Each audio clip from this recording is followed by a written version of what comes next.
Welcome back to another video. Here, we will talk about marginal probability distributions. Imagine a bowl filled with chocolate bars and candies, where each item can be described by two characteristics: its type, chocolate or candy, and its color, for example, red, blue, or green.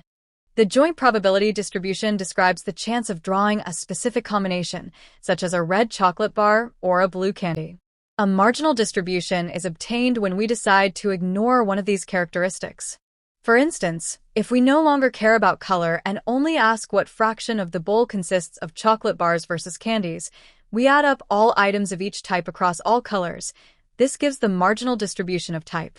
Similarly, if we ignore whether an item is chocolate or candy and only focus on color, we add up all red items, all blue items, and all green items to obtain the marginal distribution of color. In essence, marginal distributions summarize a joint distribution by collapsing it along one dimension, telling us the probability of a single variable regardless of the other. Consider two random variables, x and y.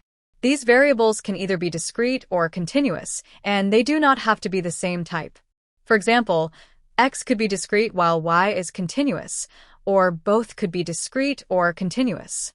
Marginal probability describes the probability distribution of one random variable while accounting for all possible values of the other variable.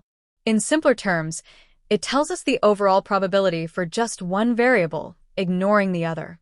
When dealing with discrete random variables, the marginal probability of x is found by adding up all the joint probabilities where x is paired with each possible value of y. Similarly, the marginal probability of y is found by adding up all the joint probabilities where y is paired with each possible value of x. To visualize this, imagine you have a table showing the joint probabilities of x and y. To find the marginal probability of x, you sum all the values in a row for each x. To find the marginal probability of y, you sum all the values in a column for each y.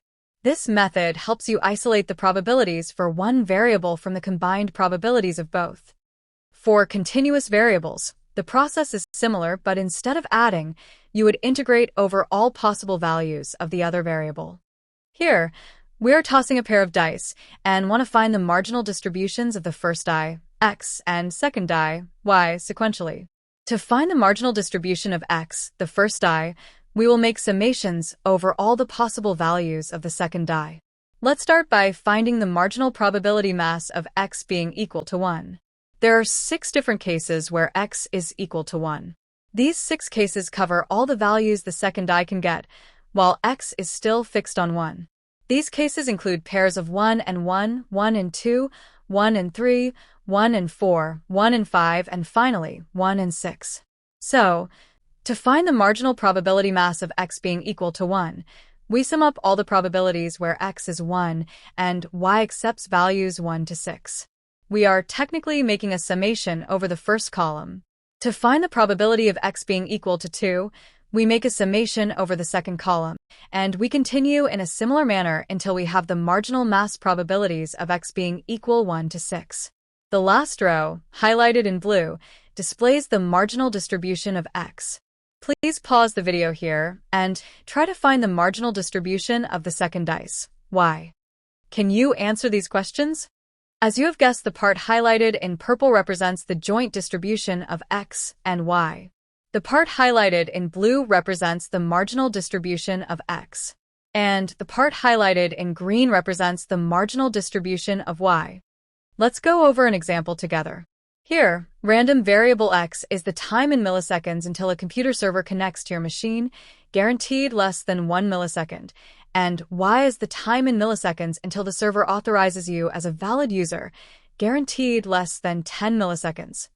X and y measure the weight from a common starting point, where x is less than y, and we need to find the value of k in the given joint probability distribution. Please pause the video here and take a moment to answer this question. To answer this question, first we need to realize that the given joint probability distribution function is a probability density function, as both x and y are continuous random variables. We know that the integration of any probability density function over its domain should be equal to 1. Here we are working with a joint probability distribution, so we will be doing a double integration. The intervals of these integrations can be defined based on the sequence of the integrals. Here, we will be doing the inner integration with respect to y and the outer integration with respect to x.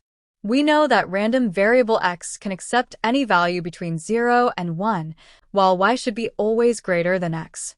So, the outer interval for x will be from 0 to 1, while the inner interval for y will be from x to 10. By solving this integration, we find that k is equal to 0.0604.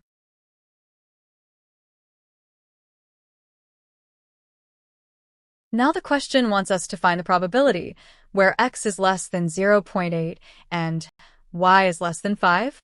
We already know that k is equal to 0.0604. So, we do a double integration of the joint probability function by plugging in the value of k. The interval for this double integration is 0 to 0.8 for x and x to 5 for y.